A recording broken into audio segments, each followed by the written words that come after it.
c'est consommation électrique, appareil par appareil, pièce par pièce, ensemble par ensemble. Ces consommations, je les donne en kilowattheures, en euros et en CO2. Pour moi, Talent des cités, c'est une sacrée revanche sur la vie. Et je veux prouver que je ne suis pas le seul. Il y a d'autres personnes comme moi, il y a d'autres talents dans les cités et dans ma cité.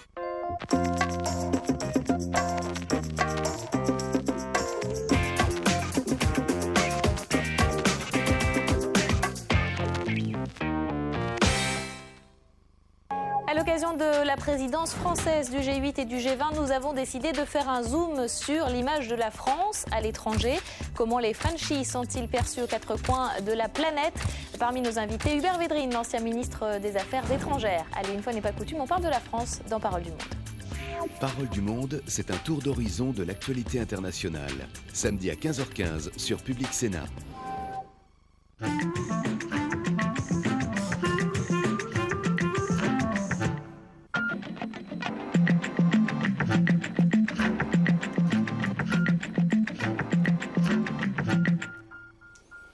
Il est 19h, toute l'actualité politique et parlementaire. Voici les titres de cette édition de ce vendredi 5 novembre 2010.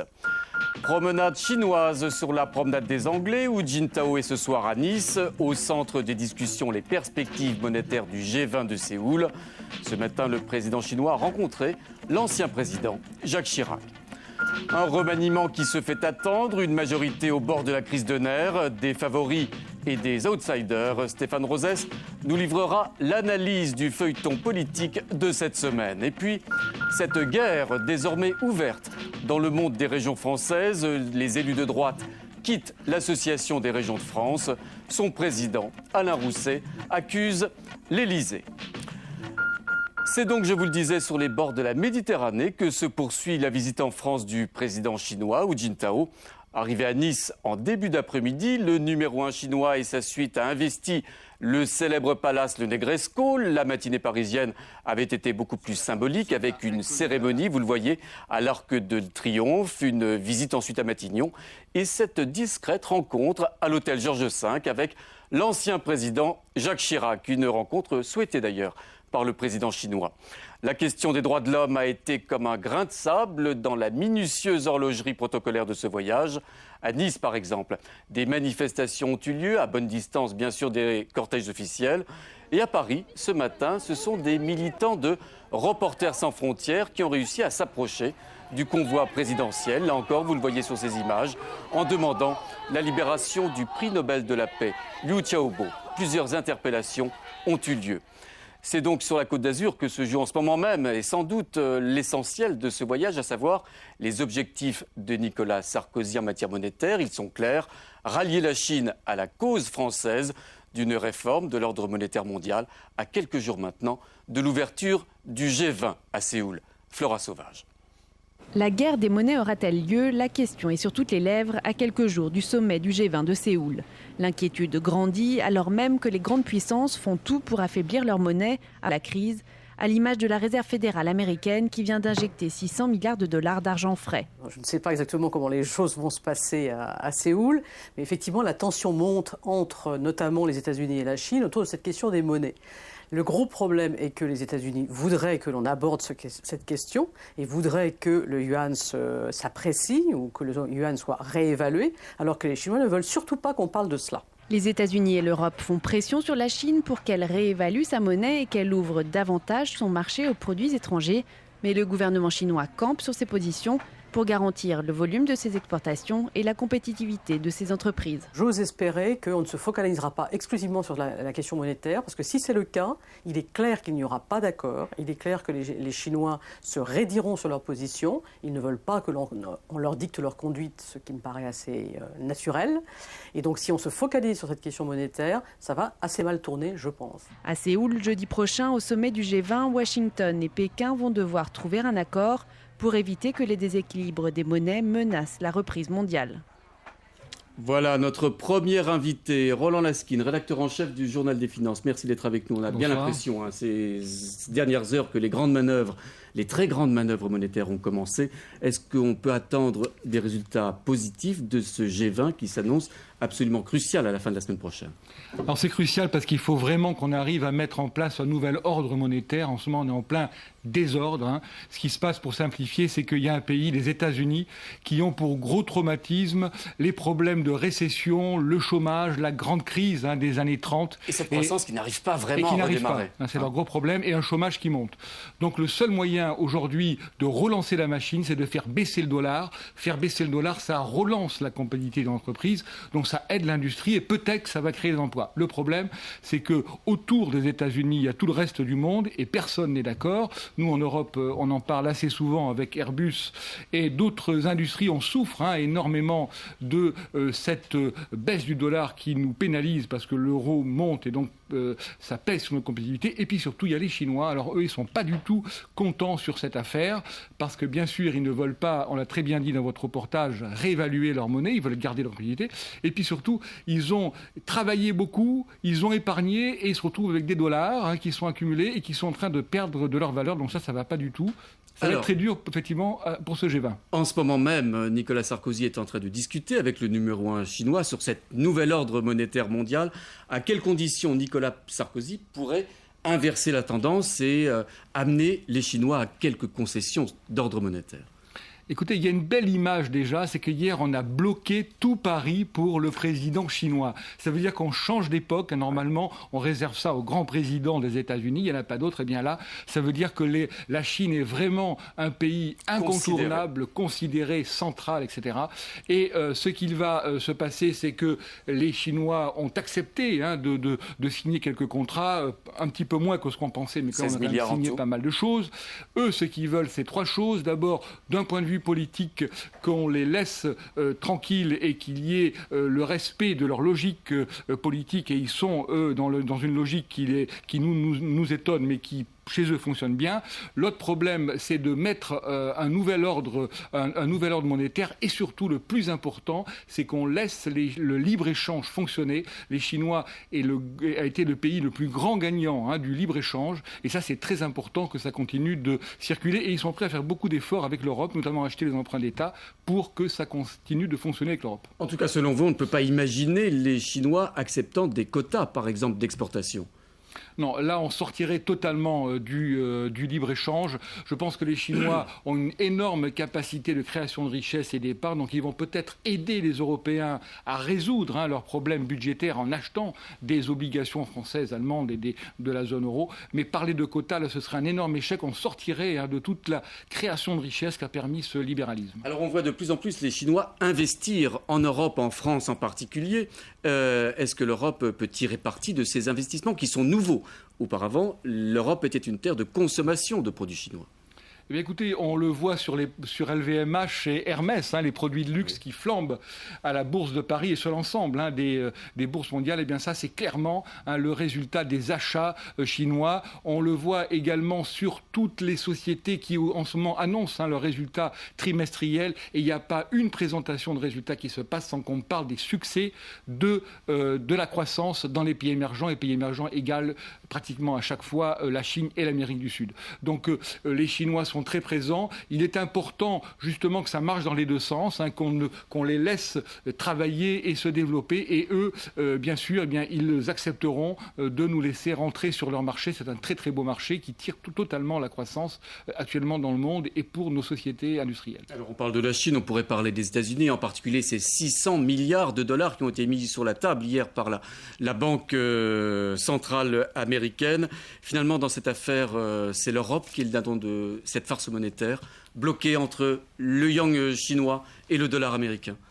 Effectivement, l'Europe, on le voit, les Chinois savent parler, ils savent se faire entendre. Nous, en Europe, c'est un petit peu plus compliqué, et on risque de payer un petit peu les pots cassés au niveau monétaire. Allez, une toute dernière question, une réponse rapide, et je vous en remercie. On parle de désordre économique et monétaire mondial, et pourtant, les bourses, elles flambent aujourd'hui. Écoutez, c'est effectivement paradoxal. Le temps de la bourse est un petit peu différent du temps économique. Ce qui est important, c'est que les nouvelles qui sont annoncées aujourd'hui soient anticipées. On sait qu'on a une faible croissance dans les pays avancés. On est content qu'il y ait une forte croissance dans les pays émergents. Il y a des liquidités abondantes qui sont injectées par la Fed. Les taux sont très bas. Et on le voit aujourd'hui, les résultats des entreprises sont très très bons. Pour en parler, si vous voulez, un jour. Nos entreprises ont vraiment très bien tiré profit de la crise, se sont restructurés et donc ils ont de très bons résultats. Merci beaucoup Roland Laskin de vos éclairages.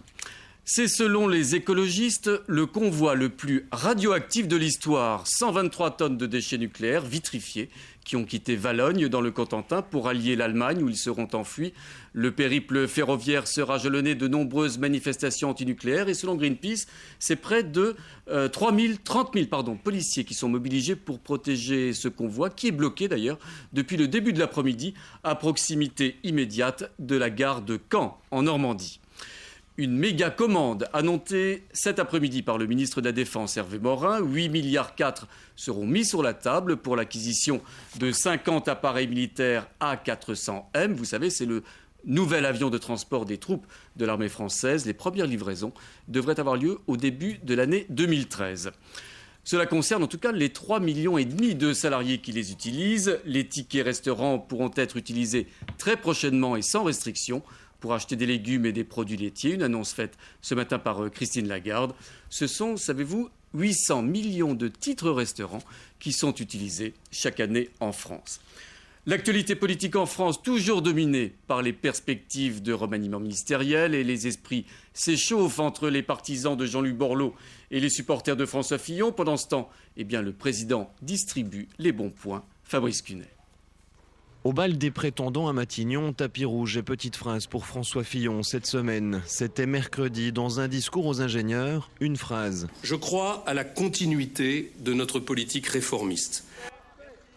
Continuité, le mot est lâché. Mieux, il est argumenté. Je pense qu'on ne gagne rien à changer de cap au milieu de l'action et parce que le redressement de la France réclame de la durée. Cette politique, c'est une politique équilibrée. Et ça n'est pas en la faisant basculer à gauche ou à droite que l'on obtiendra des résultats. De quoi faire monter un peu plus le suspense. Nicolas Sarkozy fait durer le plaisir, entretient le flou sur ses intentions et tout le monde est au garde à vous. Il emmène même le gagnant annoncé et un prétendant ambitieux en déplacement. Et le meilleur, c'est sûr, c'est François Baroin. Il bénéficie de ma confiance totale. Je veux lui dire mon amitié et combien, bien sûr, je compte sur lui. Mais dans ce jeu des petites phrases, Jean-Louis Borloo n'est pas oublié. Jean-Louis, qui a vraiment conduit ce Grenelle magnifiquement, qui a réalisé les objectifs. Alors qui, à Matignon, pour Benoît Hamon, c'est un faux suspense, ce sera Borloo. Et qu'importe. Après tout, il a été solidaire de tout ce qui s'est fait avant. Si lui ou un autre, un président de la République identique, je ne crois pas que ça changera quoi que ce soit dans la vie des Français. Oui, mais voilà, Jean-Louis Borloo divise au sein de l'UMP une majorité qui commence sérieusement à s'impatienter. Il va falloir trancher. Eh oui, il va bien falloir trancher. Merci Stéphane Rosès d'être avec nous, politologue, président de CAP. Alors ce remaniement, il est prévu pour la deuxième quinzaine de novembre, entend-on dire. En tout cas, une course pour Matignon, on l'a vu avec ses favoris, ses outsiders, et visiblement un Nicolas Sarkozy qui fait bouillir la marmite. Alors où en est-on aujourd'hui? Est-ce qu'on peut éclairer nos téléspectateurs sur ce sujet?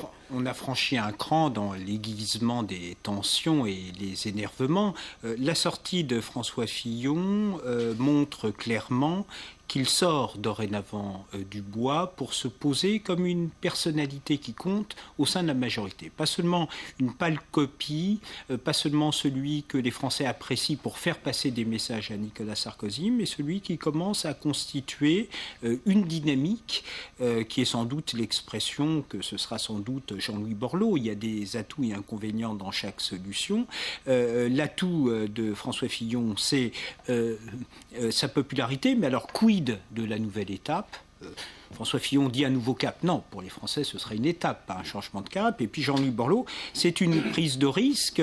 Il a une vraie longévité, il a un bon rapport à l'opinion, mais c'est une prise de risque quant à la capacité d'être Premier ministre. Donc il y a des avantages et des inconvénients dans chacune des positions, mais le plus logique, c'est sans doute que le président veuille indiquer une nouvelle étape. La question, c'est que va faire François Fillon? Comment va-t-il utiliser son capital de sympathie dans l'opinion et au sein de la majorité? Et là, forcément, on est obligé de penser à la présidentielle.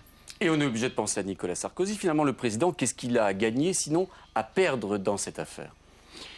Eh bien d'abord, il faut indiquer quelque chose, c'est que c'est une façon pour lui de dire la réalité institutionnelle et politique du pays, c'est que pour les Français, le pouvoir est dorénavant à l'Élysée.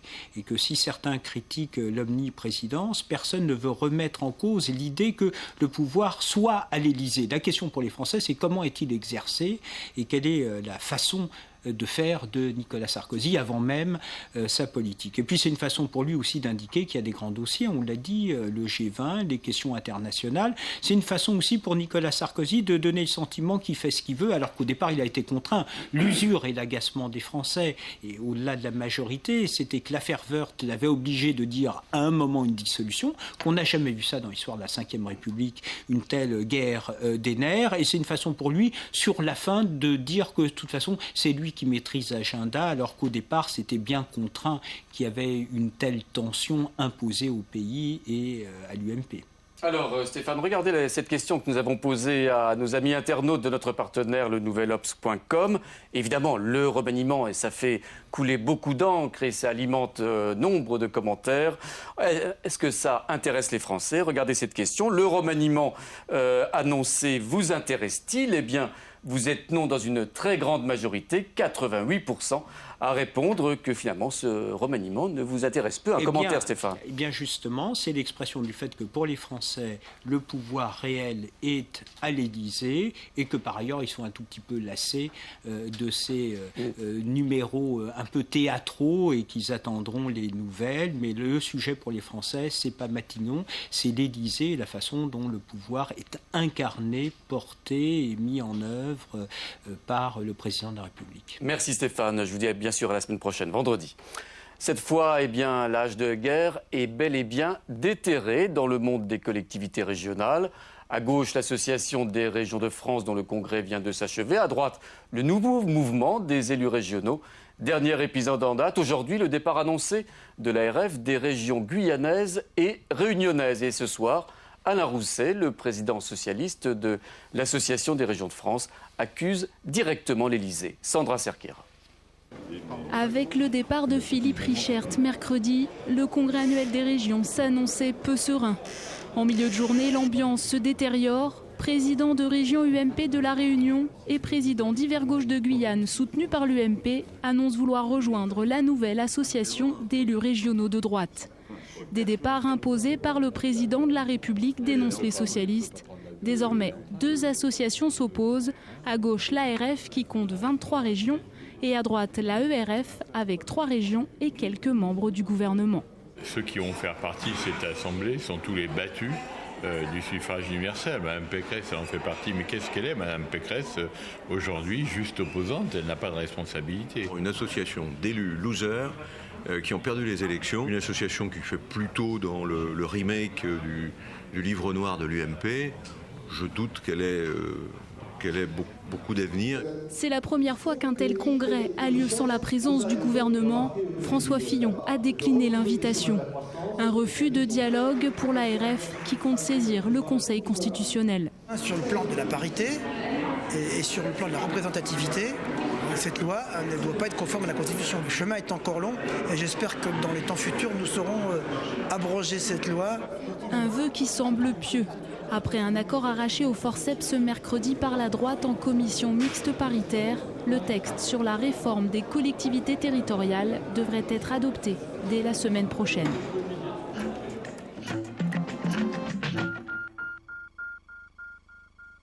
C'est Tam Tramnui qui nous a rejoint sur ce plateau. On parle à l'instant de la réforme des collectivités territoriales. Eh bien Tam, cette réforme, elle est au centre des préoccupations des parlementaires et plus singulièrement des sénateurs. La semaine dernière, avec cette explosive, très importante commission mixte paritaire sur ce texte. Ben oui, tout à fait. Une fois n'est pas coutume, cette semaine, l'actualité du Sénat a eu lieu à l'Assemblée nationale. C'est là que s'est réunie la CMP sur les collectivités territoriales.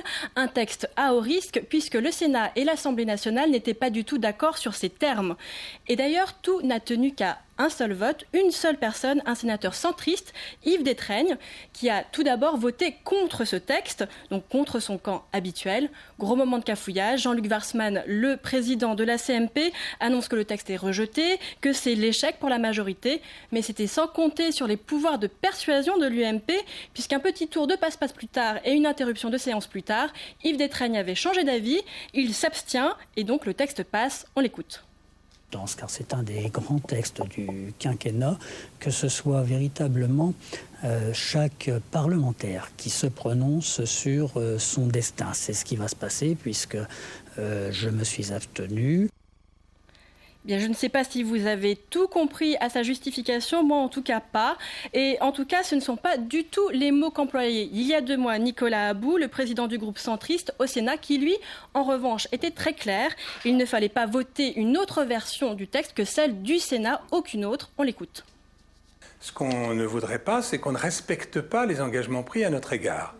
Et il est évident que si ce que nous avons fait voter ici au Sénat sur les collectivités territoriales disparaissait à l'Assemblée nationale totalement. Je pense au nombre de conseillers territoriaux, aux modifications qu'on a obtenues sur ce nombre de conseillers en fonction de certaines régions ou départements. Si ceci n'était pas respecté, que le gouvernement ne vienne pas ensuite pleurer qu'il n'y ait plus de majorité. Je rappelle, la majorité a été à 2 voix. 2 voix, ça se perd très vite.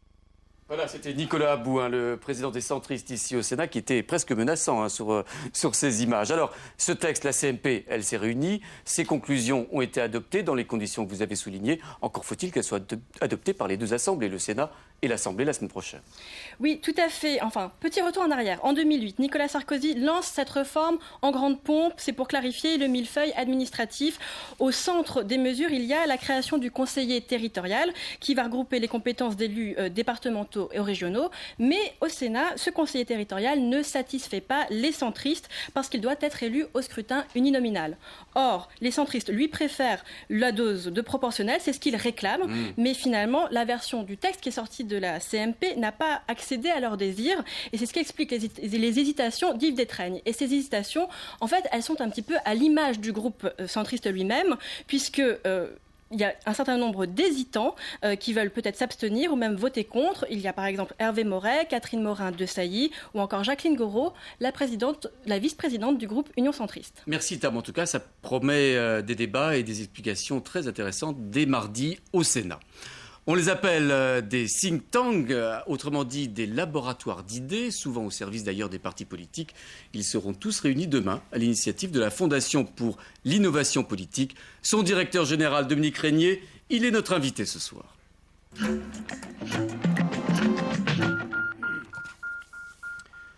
Bonsoir Dominique Régnier. Bonsoir. Donc elles seront tous réunies, ces cellules de réflexion qui travaillent dans la politique, qui travaillent pour les partis politiques, demain à votre initiative. C'est une innovation nouvelle, ce sont des initiatives nouvelles en France. On connaît les think tanks anglo-saxons, voire allemands. Les Français étaient en retard en la matière. Oui, les Français étaient en retard. On reste très en retard parce que les structures en France sont microscopiques par rapport à nos voisins allemands, britanniques ou américains, bien sûr. Ce ne sont pas des organisations qui travaillent pour les partis. Ce sont des organisations qui travaillent pour proposer aux décideurs des expertises et des recommandations pour aider à la prise de décision. Donc il n'y a pas de lien direct avec des organisations partisanes. Ça poserait d'ailleurs probablement un problème juridique. On est 22 à se réunir demain à la Sorbonne, donc c'est une première. Et c'est certainement le signe d'une maturité nouvelle, le signe que la société civile s'empare du débat politique. C'est sur un mode non polémique. L'idée, c'est de confronter des points de vue, des analyses, de manière argumentée, documentée. Donc c'est pas la bataille politique, c'est la confrontation d'idées. Et vraiment, c'est, je pense, aussi le symptôme d'une société qui se pose beaucoup de questions, et c'est très bien, et qui ne peut pas y répondre dans le cadre un peu étroit du parti politique dont la fonction est Dominique Régnier, doit-on penser qu'il n'y a pas assez de matière grise aujourd'hui dans les partis politiques traditionnels? Si, il y a beaucoup d'intelligence, vraiment, mais simplement, un parti politique, sa fonction, c'est de mobiliser les électeurs, de soutenir un programme. Il y a un côté militant. C'est de se faire élire, quoi. Oui, et puis militant, c'est militaire, c'est la même étymologie. Pour penser, pour créer, il faut être indépendant, il faut être libre de tout cela. Et on peut avoir un paradigme. La fondation dont je m'occupe, elle se dit libérale, progressiste et européenne. Donc il y a un paradigme philosophique. Mais on est émancipé des clientèles électorales ou bien des logiques d'équilibre partisan. Ça, c'est très compliqué. C'est pas infamant, mais ça relève des partis politiques. Pour penser, pour créer, pour imaginer, pour discuter, pour avoir une production intellectuellement solide, il faut être en dehors. Production intellectuelle, mais également production très concrète, parce qu'il faut que les propositions puissent être mises en œuvre par les élus et par les partis. Absolument. Par exemple, nous, à la Fondation, nous défendons beaucoup une idée qui vous intéresse ici, qui est l'introduction dans la Constitution d'une interdiction du déficit budgétaire. On a fait des propositions techniquement agencées, sophistiquées, c'est des pages et des pages, c'est des années de travail, de mois en tout cas, et sur une année, nous avons fait cela. C'est accepté ou pas, c'est pas à nous de décider ensuite, mais c'est une proposition technique. Alors, est-ce qu'il y a des tendances? De quoi parle-t-on? Sur quoi réfléchit-on? Les déficits, par exemple, ou les retraites? Oui. Alors là, on a déjà des orientations, si on met l'accent là-dessus. Nous mettons beaucoup l'accent sur l'énorme problème du déficit et le fait que, par exemple, ça ne sert à rien d'aller vers une campagne électorale à coup de grands projets très coûteux si, en réalité, on n'a pas les moyens de les financer. Et donc, plutôt mettre l'accent, en ce qui nous concerne, sur la question des déficits. D'autres mettront l'accent sur l'éducation, d'autres encore sur l'Europe. Il y a beaucoup de think tanks très intéressés par l'Europe qui seront présents demain pour ce premier forum. D'autres encore s'intéresseront davantage à la Méditerranée et à ce qu'elle peut apporter à l'Europe en termes de croissance, à l'agriculture aussi. Il y a plusieurs think tanks qui s'intéressent à l'agriculture. Donc c'est une espèce de florilège, au fond, et de floraison même de think tanks sur des sujets très différents. Alors on imagine volontiers qu'à quelques mois de l'élection présidentielle, 2012, toutes ces intelligences de ces structures sont en ébullition, n'est-ce pas? Oui, tout le monde, effectivement. Ça fait beaucoup de monde qui travaille. Les travaux sont nécessairement toujours très divers par nature. Et puis ça part comme ça. Ce que nous faisons, par définition, c'est gratuit. Donc tout ce que nous produisons sur les sites des uns et des autres, c'est gratuit, accessible à tout le monde, sans aucun coût. Et là, c'est l'idée à la fois de discuter entre nous, citoyens, et puis aussi en même temps de donner aux décideurs, aux élus, aux candidats, aux partis, de la matière pour constituer peut-être leur programme. Mais il y a loin, en général, de la production assez conceptuelle ou charpentée, expertisée, je dirais, du think tank, vers le slogan de la campagne électorale. Est-ce que les membres des think tanks français se parlent entre eux, entre les différentes tendances, la droite, la gauche? Oui, vous connaissez. Aucun problème. Demain, d'ailleurs, on est tous réunis. On n'a aucune difficulté à ce sujet. On est parfois en désaccord fort, mais c'est un désaccord, encore une fois, documenté. La polémique n'est pas le registre dans lequel nous allons. Une toute dernière question, qu'est-ce qui doit sortir de ce colloque original de demain? Alors, nous voulons d'abord mettre en scène cette force créatrice. Nous voulons nous faire mieux accepter, oui. Voilà, notamment par les journalistes qui parfois nous assimilent à des partis politiques. Et c'est un peu difficile de... Si on pense par exemple qu'une production est celle d'un parti politique, on va penser qu'elle est biaisée, subjective, etc. Et pour bien nous lire, il faut penser comme cela, que nous sommes indépendants et que nous sommes dans un travail de création. Ça, c'est un premier effort que nous voulons essayer d'accomplir. Et puis aussi confronter nos points de vue. Parce qu'évidemment, on va beaucoup apprendre les uns des autres. Il y a 4 grands thèmes et on espère que sortira de tout cela, sous une forme, à mon avis, joyeusement démocratique, quelques idées sur lesquelles après il faudra travailler. Parce que ce qui se dit dans un échange n'est pas suffisamment élaboré pour être ensuite une proposition. En tout cas, sachez que les think tanks français sont toujours les bienvenus ici sur le plateau de Public Sénat. Merci beaucoup Dominique Régnier. C'est donc la fin de cette édition. À suivre tout de suite chez nos amis d'LCP Assemblée nationale. Entre les lignes, présenté par Christophe Ruot. Je vous souhaite un excellent week-end à tous. Merci.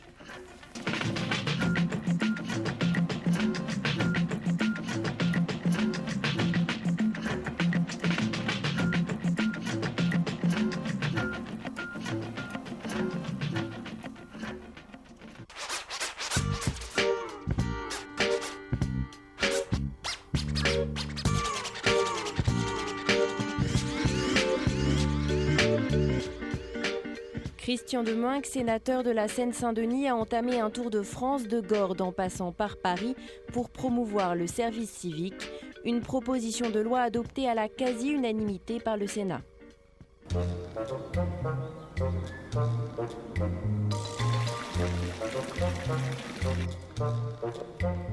Ma présence ici, c'est parce que je crois qu'il est nécessaire et même indispensable d'assurer le service après vote de toutes les lois.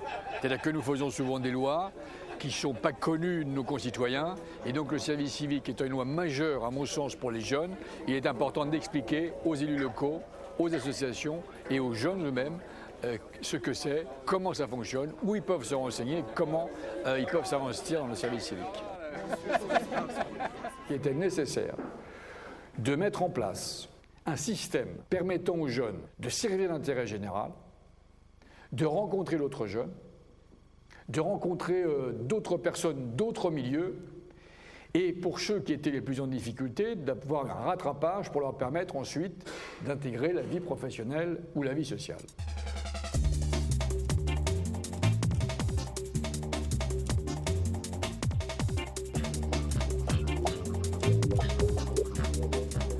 Chabalala. Allez, bon, je vais rentrer.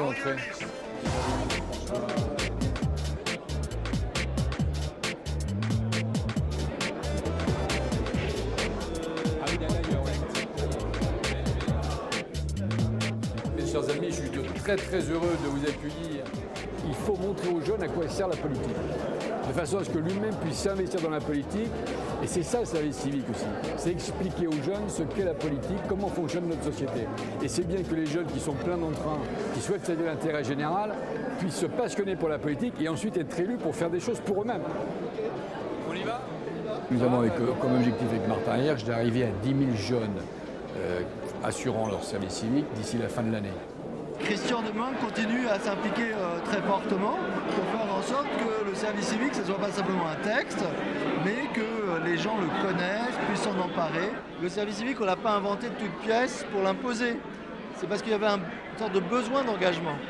Et ce besoin d'engagement, je considère qu'on n'a pas le droit de le laisser en friche.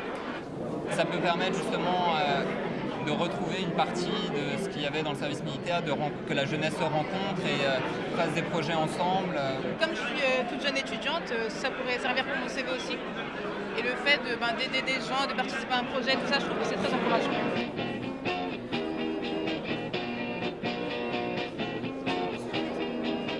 C'est un très beau succès. Donc il faut recommencer. On va recommencer.